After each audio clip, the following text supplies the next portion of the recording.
Good morning મિત્રો. આજે આપણે જોવાના છે ગુજરાતી વ્યાકરણનો એક અગત્યનો ભાગ એટલે કે અલંકાર. અગાઉ પણ આપણે અલંકાર વિશે વાત કરી હતી. અગાઉ આપણે શબ્દ અલંકાર વિશે વાત કરી હતી અને આજે આપણે જોવાના છીએ અર્થાલંકાર. કે અર્થાલંકાર છે એની વ્યાખ્યા જો આપી છે કે અર્થાલંકાર કોને કહી શકાય, તો અર્થની ચમત્કૃતિ, સાદૃશ્ય, વિરોધાભાસ કે અતિશયોક્તિ ભર્યું વર્ણન થાય અને જે શબ્દમાં કંઈક નવીનપણું, કંઈક એટ્રેક્શન પેદા થાય તો આપણે એને કેવો અલંકાર કહીશું? અર્થાલંકાર કહીશું. જો અર્થાલંકારને સમજતા પહેલા સૌથી પહેલા છે આપણે ઉદાહરણ જોઈ લઈએ.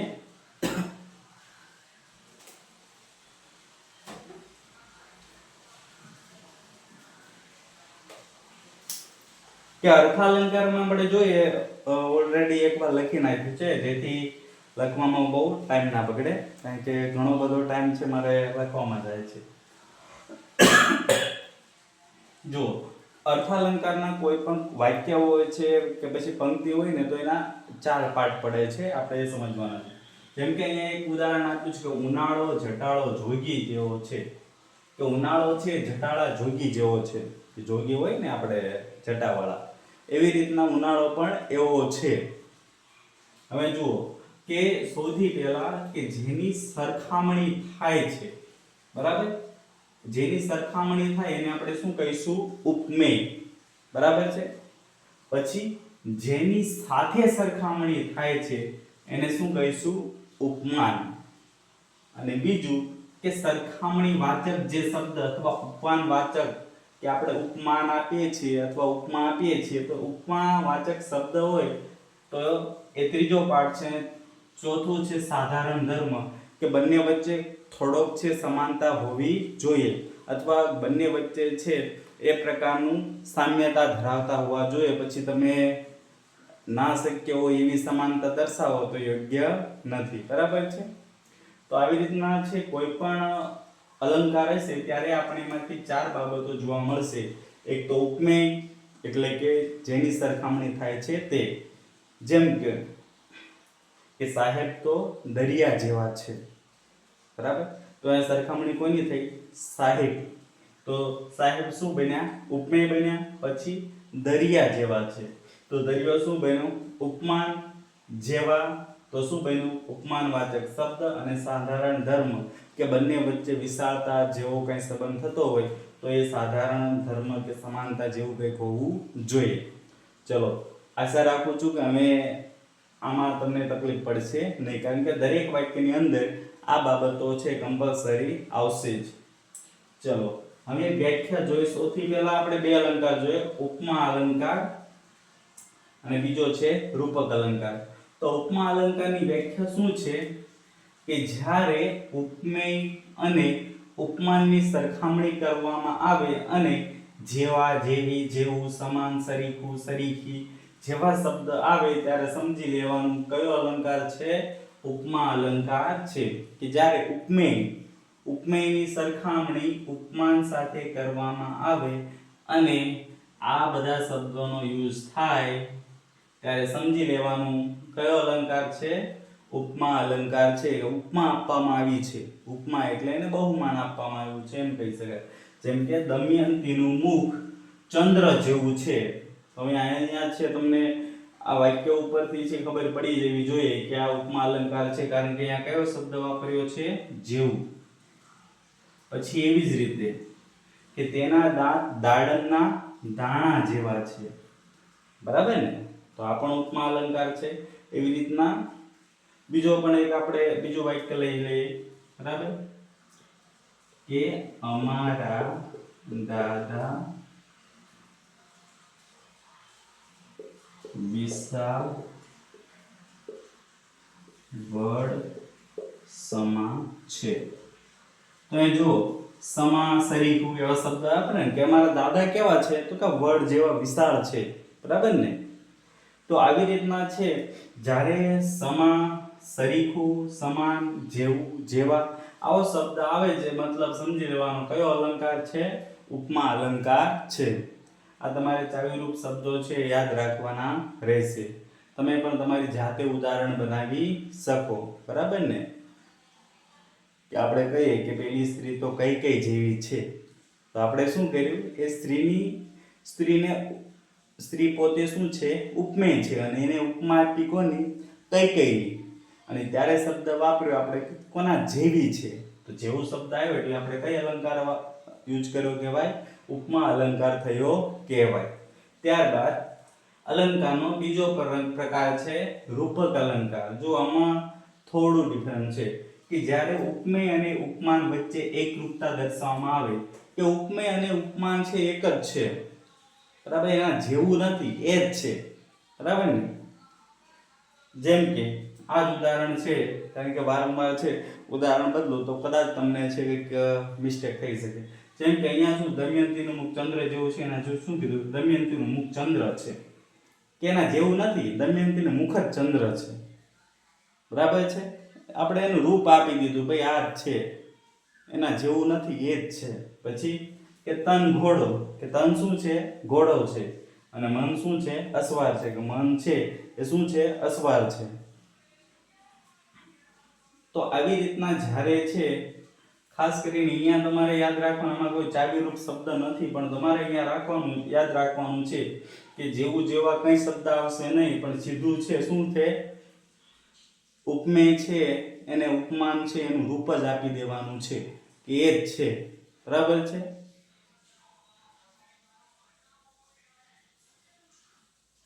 કે હરેશ તો અરબી ઘોડો છે. હરેશ છે કેવો છે? અરબી ઘોડો, બરાબર? કે એવો જલ્દી દોડે છે એટલા માટે એને કહી દો હરેશ તો અરબી ઘોડો છે. તો એમાં શું કર્યું? એને રૂપ જ આપી દીધું છે, આપણે એના જેવો કર્યું નથી, પણ એ જ છે એવું નક્કી આપણે કરી દીધું છે. તો આ બંને અલંકાર છે એ યાદ રાખવાના રહેશે. ત્યારબાદ બીજા પણ અલંકારો છે, આપણે જલ્દી જોઈએ. જેમ કે ત્રીજો અલંકાર છે ઉત્પ્રેક્ષા.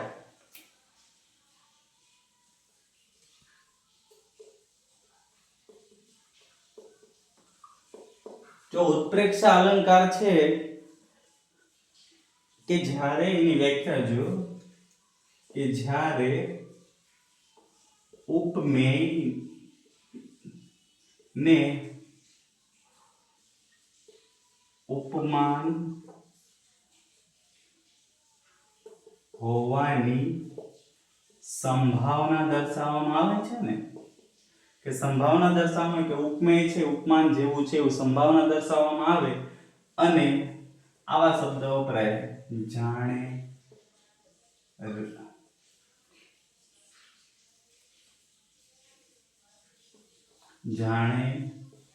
રખે શકે, ત્રણ યાદ રાખજો. આવા શબ્દો વપરાય ત્યારે સમજી લેવાનું કયો અલંકાર છે? ઉત્પ્રેક્ષા અલંકાર છે, બરાબર છે? અહીંયા જો સંભાવના દર્શાવી છે કે એવું છે એવું નહીં, જો ચોક્કસ કહી દે ભાઈ એ જ છે તો કયો થઈ જશે? રૂપક. પણ અહીંયા સંભાવના દર્શાવે છે. જેમ કે ઉદાહરણ આપું છું કે હૈયું જાણે હિમાલય, કે હૃદય છે કેવું છે? હિમાલય જેવું છે. તો અહીંયા જાણે શબ્દ આવ્યો એટલે કયો અલંકાર થશે? ઉત્પ્રેક્ષા અલંકાર થશે. પછી કે આંખ જાણે તલવારની ધાર, કે આંખ કેવી છે? જાણે તલવારની ધાર હોય ને એવી છે, સંભાવના દર્શાવી છે. તો આવી રીતના જ્યારે કોઈ પણ જાણે રખે શકે એવા શબ્દ આવે ત્યારે સમજી લેવાનું કે કયો અલંકાર છે? ઉત્પ્રેક્ષા અલંકાર છે. જેમ કે રાધિકા જાણે સરસ્વતીની વીણા. તો અહીંયા શું આપણે દર્શાવીશું? સંભાવના દર્શાવી છે. એની સંભાવના કે ભાઈ આ બેની સરખામણી થઈ શકે કે ઉપમેય અને ઉપમાન છે એની સરખામણી એના જેવું છે, ઉપમેય છે ઉપમાન જેવું છે એની સંભાવના દર્શાવવા માટે આપણે જ્યારે જાણે, રખે, શકે આવા શબ્દ વાપરીએ છીએ ત્યારે કયો અલંકાર થશે? ઉત્પ્રેક્ષ અલંકાર થશે. ચોથો અલંકાર છે વ્યતિરેક. કે વ્યતિરેક ઘણા મિત્રો કહેતા હોય છે, આમાં ઘણું કન્ફ્યુઝન હોય છે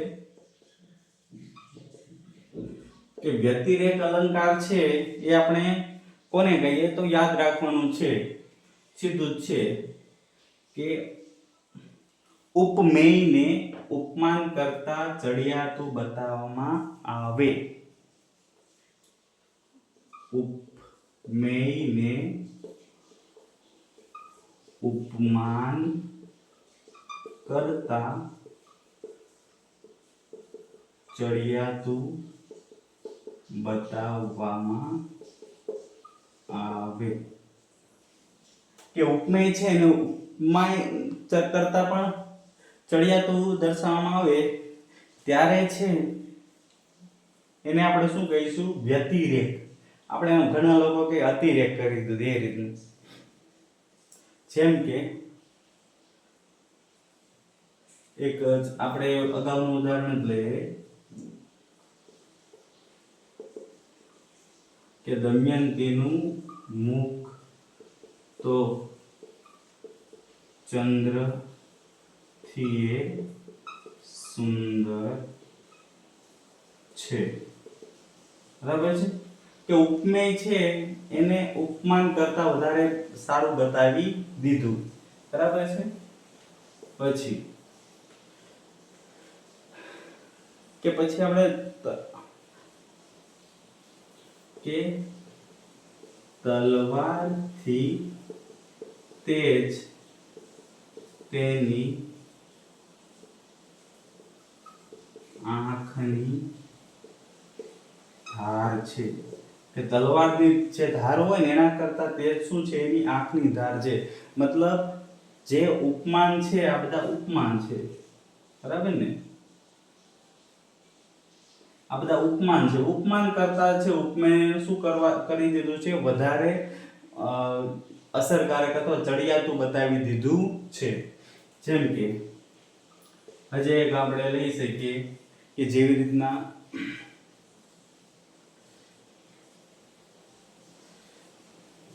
આપણે ઘણીવાર આ શબ્દ સાંભળતા કે વર્ષે ઘડીક વાદળી ને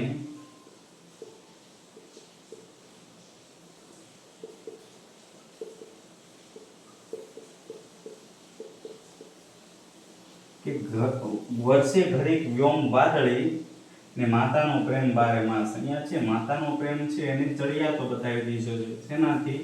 વરસાદથી ચડિયાતો બતાવેલો છે. તો યાદ રાખવાનું છે જેની આપણે સરખામણી કરવાની હોય એને આપણે ચડિયાતું બતાવી દઈએ તો એ શું થશે? વ્યતિરેક, અતિરેક. અતિરેક કહીએ ને કે વધારે પડતું થઈ ગયું એવી રીતના. જેમ કે તમને કોઈ કે ભાઈ એ તો ઘોડાથી નહીં ઝડપી દોડે છે, તો એ શું થયું? વ્યતિરેક થઈ ગયું. કે એ તો સ્વામી વિવેકાનંદ કરતા હોશિયાર છે, તો એ શું થયું? વ્યતિરેક થઈ ગયું ને. તો આવી રીતના ઉપમેય છે એને ઉપમાન કરતા ચડિયાતું બતાવી દેવામાં આવે ત્યારે કયો અલંકાર થશે? વ્યતિરેક અલંકાર થશે. ત્યારબાદ પાંચમો અલંકાર જોઈએ, વ્યાજ સ્તુતિ. આ અલંકાર છે એ તો મોટા ભાગે આપણે વાપરતા જોઈએ છીએ. એનો સીધો જ નિયમ છે કે જ્યારે નિંદાના બહાને વખાણ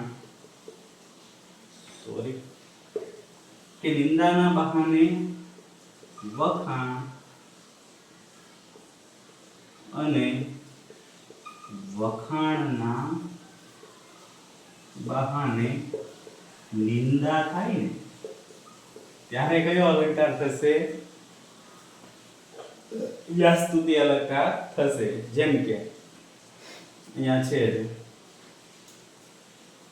ઉદાહરણ આપણે કે શું તમારી બહાદુરી, તમે કેવા બહાદુર છો? ઉંદર જોઈને નાખ્યા, કે શું તમારી બહાદુરી છે, કે તમે કેટલા બહાદુર છો? જો અહીંયા પહેલા શરૂઆતમાં શું થયા? વખાણ. પછી શું થાય? નિંદા. કે શું તમારી બહાદુરી, ઉંદર જોઈને નાખ્યા, કે તમારી બહાદુરી શું છે કે તમે ઉંદર જોઈને ભાગ્યા. પછી આગળ જોઈએ,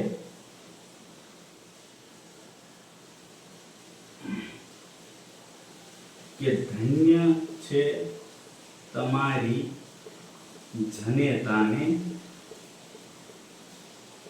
કે આવા પથ્થર પાક્યા. તો પહેલા શું થયા? વખાણ. પછી શું થાય? નિંદા. કે ધન્ય છે તમારી જનેતાને. આ વાક્યમાં છે, આ શબ્દોમાં શું કહી દીધું? વખાણ કર્યા. ભાઈ ધન્ય છે તમારી જનેતાને. પછી શું કહે છે? કે આવા પથ્થર પાક્યા. મતલબ શું થઈ? નિંદા થઈ. ત્યારબાદ જે ઉદાહરણ લઈએ, કે તમે તો કેટલા હોશિયાર, કાયમ નાપાસ થાવ છો. તો આમાં પણ આપણે જોઈએ છીએ શું થાય છે? પહેલા વખાણ અને પછી શું થાય? નિંદા. એવી રીતના ઘણીવાર છે શું થાય? પહેલા નિંદા થાય પછી વખાણ થાય. જેમ કે આપણે ઉદાહરણ લખતો નથી પરંતુ બોલી દઉં છું. જેમ કે આપણે કહીએ કે મને ઘણીવાર તારા ઉપર ગુસ્સો આવે છે, કારણ કે તું બધા જોડે સારો રહે છે. બરાબર છે? તો આપણે પહેલા શું કર્યા? ગુસ્સો કર્યો એટલે નિંદા કરી, પછી શું કર્યા? વખાણ કર્યા. બરાબર છે? તો આવી રીતના ઘણીવાર છે નિંદાના બાણને વખાણ અને વખાણના બાણને નિંદા થાય. ગાંધીજી છે અહિંસા અને અસત્યના વેરી હતા. તો પહેલા શું કર્યું? અહિંસા અને સત્ય છે એના વેરી હતા, મતલબ કે દુશ્મન હતા. તો એમાં એક બાજુ તમને એમ દેખાય કે ભાઈ ખરાબ બાબત કે છે, પરંતુ આપણે અર્થ આખો જોઈએ ત્યારે આપણને ખબર પડે કે ગાંધીજીના વખાણ થાય છે. તો આવી રીતના છે એકવાર રિપીટેશન કરી લઈએ, પછી બીજા પણ અલંકારો છે આપણી પાસે. જે આમ તો જોવા જઈએ તો કુલ 27 અલંકારો આવે છે, પણ સારું છે કે ટાટ ટેટ કે પછી કોમ્પિટિશન એક્ઝામમાં છે આવું પૂછાતું નથી. નહીંતર 27 અલંકારો જો કદાચ પૂછવાનું શરૂ કરી દે તો જે 50% કે 10% પાસ થતા હોય એ ના થાય.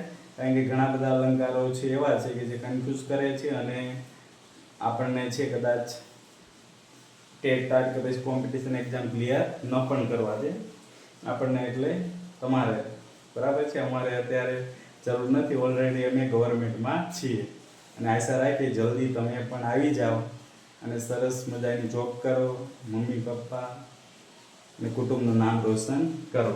ચલો એકવાર રિપીટેશન કરીએ કે ઉત્પ્રેક્ષા અલંકાર એટલે શું? કે જ્યારે ઉપમેયની ઉપમાન સાથે સરખામણી ઉપમાન જેવી હોય એવી સંભાવના દર્શાવવામાં આવે અને જાણે રાખી શકે એવા શબ્દો વપરાય ત્યારે શું બતાવે? ઉત્પ્રેક્ષા. પછી વ્યતિરેક, કે ઉપમેયને ઉપમાન કરતા ચડિયાતું બતાવવામાં આવે કે જેની સરખામણી કરવાની છે એને જેની સાથે સરખાવવાનું છે એના કરતા છે એને શું કરે? ચડિયાતું બતાવવામાં આવે ત્યારે એને શું કહીશું? વ્યતિરેક અલંકાર કહીશું. વ્યાસ્તુતિ તો આપ જાણો જ છો કે નિંદાના બહાને વખાણ અને વખાણના બહાને નિંદા થતી હોય ત્યારે કયો અલંકાર આવશે? વ્યાસ્તુતિ અલંકાર આવશે. ચલો ત્યારબાદ છઠ્ઠો અલંકાર જોઈએ.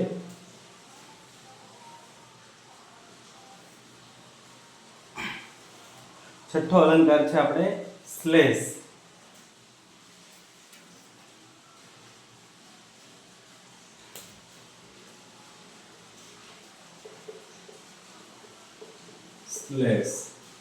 શ્લેષની વ્યાખ્યા સમજી લો કે જ્યારે પંક્તિ કે વાક્યમાં આવતા એક જ શબ્દના બે અર્થ થાય ત્યારે એને આપણે શ્લેષ અલંકાર કહીશું. જો જેમ કે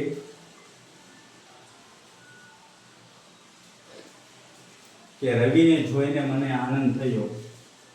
રવિને જોઈને મને આનંદ થયો. તો એ જો રવિ શબ્દ છે એના બે અર્થ છે.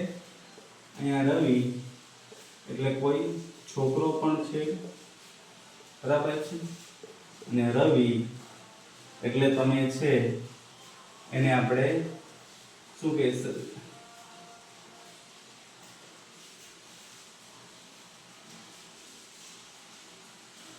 રવિ છે એટલે આપણે એને સૂર્ય પણ કહીશું.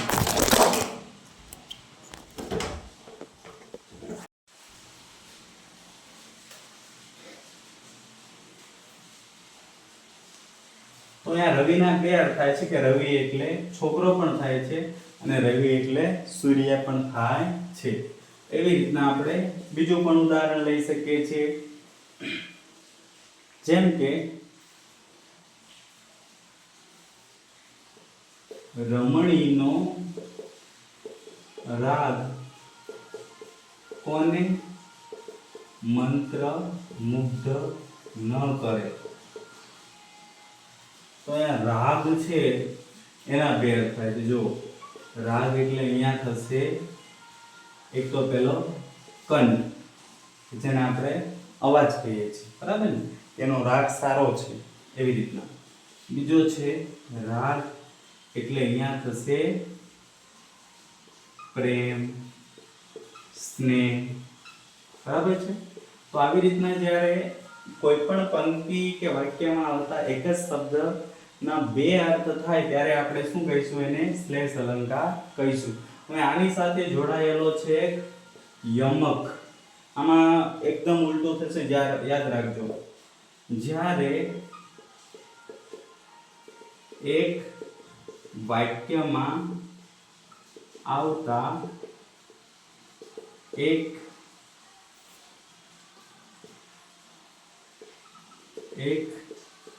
સમાન શબ્દોનો અર્થ અલગ અલગ થાય ત્યારે આપણે એને શું કહીશું? યમક અલંકાર કહીશું. જેમ કે વિદેશને વિદેશ જવાના અભરખા ઘણા. અહીંયા વિદેશ એ શું છે? છોકરો છે. અહીંયા વિદેશ એટલે શું છે? અન્ય દેશ. તો અહીંયા શું થયું છે કે બે શબ્દ છે અને બંને શબ્દના અલગ અર્થ શું છે? અલગ અલગ છે. જેમ કે આપણે ઘણી વાર આ શબ્દ બોલતા પણ હોઈએ છીએ કે સમય આવે જવાની તો જવાની. અહીંયા જવાની એટલે આપણી યુવાની અને જવાની એટલે જવું, ચાલ્યા જવું, બરાબર છે. તો આ બંનેમાં ખાસ યાદ રાખવાનું રહેશે તમારે કે યમક એટલે શું અને શ્લેષ એટલે શું. તો શ્લેષમાં છે એક જ શબ્દ છે એના બે અર્થ થતા હોય. અહીંયા એક જેવા શબ્દ આવશે પણ બંનેના અર્થ શું થશે? બદલાઈ જશે.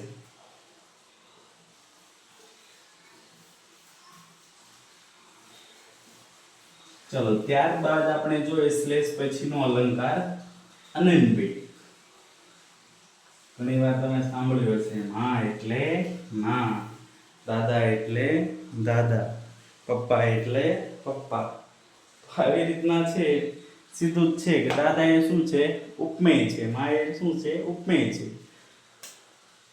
કેટલામાં અલંકાર આપણે આવ્યા છીએ? ચલો જે પણ હોય કે અનન્વય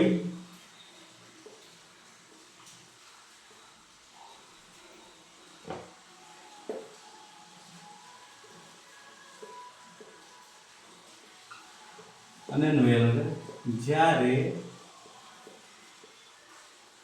ઉપમેયની સરખામણી ઉપમેય સાથે જ થાય ત્યારે આપણે શું કહીશું? અને મોટા ભાગે છે આમાં કયા શબ્દો વપરાય છે? મોટા ભાગે ચાવીરૂપ શબ્દો કયા હોય છે જોઈ લઈએ. એટલે,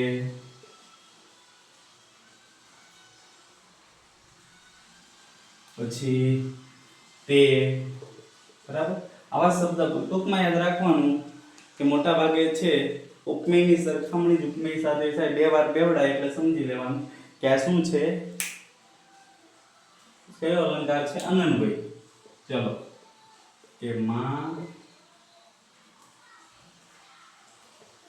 આ શબ્દ સાંભળો જ હશે કે માં તે માં, બીજા બધા વગડાના વા. તો અહીંયા ઉપમેયની સરખામણી કોની સાથે થાય? ઉપમેય સાથે. પછી રામ રાવણનું યુદ્ધ એટલે રામ રાવણનું યુદ્ધ. અહીંયા સરખામણી કોની સાથે થઈ છે? એની સાથે થઈ છે. તો આવી રીતના તે, એટલે, પછી કે હીરો તે હીરો ને કાચ તે કાચ. અહીંયા પણ બંનેમાં તે આવ્યો છે. મતલબ ઉપમેયની સરખામણી ઉપમેય સાથે થશે ત્યારે આપણે કયો અલંકાર કહીશું? અનન્વય અલંકાર કહીશું. ચલો ત્યારબાદ જોઈએ આપણે છેલ્લો અલંકાર જોઈ લઈએ, જેને આપણે સજીવારોપણ કહીએ છીએ. બહુ સરસ અલંકાર છે, બરાબર છે.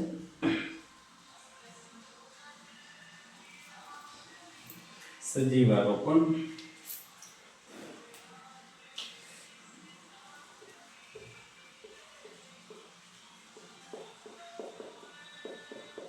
જો અંદર શબ્દની અંદર જો સજીવ આરોપણ કે સજીવ જેવું આરોપણ કરવામાં આવે, નિર્જીવ વસ્તુને પણ સજીવ જેવું આરોપણ કે નિર્જીવ છે એ સજીવ જ છે એવી રીતના એને ઉપમા આપવામાં આવે ત્યારે ચલો વ્યાખ્યા જોઈએ કે જ્યારે મનુષ્યના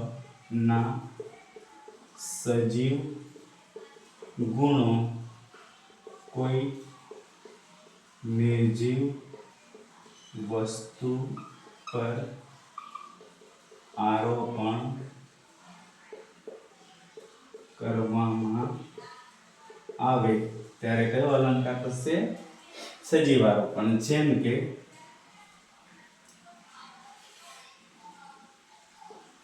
સડક પડખું ફરીને સૂઈ ગઈ.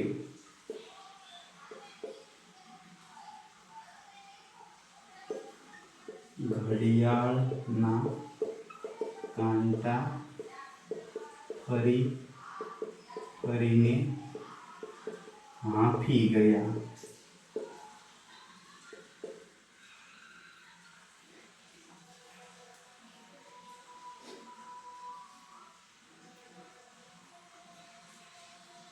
ઘર તારી વાટ જોઈને રડી પડ્યું. તો જો અહીંયા તમે સીધું જોતા જશો કે સડક શું છે? જો એક તો જો નિર્જીવ વસ્તુ હોય છે એનામાં શું છે? સજીવ છે એવું આરોપણ કરવાનું છે, બરાબર. તો એ નિર્જીવ વસ્તુ કઈ છે? સડક નિર્જીવ છે, ઘડિયાળના કાંટા નિર્જીવ છે, ઘર નિર્જીવ છે. હવે સડક છે, ઘડિયાળના કાંટા છે કે ઘર છે, બધા નિર્જીવ છે તો સ્વાભાવિક છે કે મનુષ્ય જેવા ગુણ એનામાં નથી હોતા. તો તેમ છતાં આપણે મનુષ્યની જેમ એને દર્શાવી ત્યારે કયું અલંકાર થશે? સજીવારોપણ. જેમ કે પડખું ફરીને સૂઈ ગઈ. પડખું ફેરીને કોણ સૂવે? સડક થોડી સૂવે. પડખું ફેરીને માણસ સૂવે ને. તો એટલા માટે છે એને સજીવારોપણ કહેવાય. જેમ કે ઘડિયાળના કાંટા ફરી ફરીને હાંફી ગયા, ઘડિયાળના કાંટા કોઈ દિવસ હાંફે નહીં, તેમ છતાં આપણે એને હાંફી ગયા કહીએ છીએ, મતલબ એને સજીવ દર્શાવ્યા છે. પછી ઘર તારી વાટ જોઈને રડી પડ્યું. હવે રડવું, હસવું, બોલવું, પ્રેમ, આ બધા ભાવો છે કોના છે? સજીવોના છે. તો આવી રીતના જ્યારે કોઈ નિર્જીવ વસ્તુ છે એ સજીવ છે એમ દર્શાવવામાં આવે, સજીવ જેવા ગુણ એનામાં દર્શાવવામાં આવે, ત્યારે આપણે એને શું કહીશું? સજીવારોપણ કહીશું. તો અહીંયા છે આપણે આશા રાખીએ કે 8 અલંકાર છે પૂર્ણ થઈ ગયા છે. તેમ છતાં કોઈને કંઈ ડાઉટ હોય તો તમે બેઝિઝક કહી શકો છો. વિડીયો ગમે તો લાઈક કરજો, અને તમારી કોઈ ઈચ્છા હોય કે ભાઈ આ ટોપિક છે એના ઉપર કોઈ વિડીયો બનાવો તો આપણે અવશ્ય બનાવીશું. ફરી મળીશું. Thank you.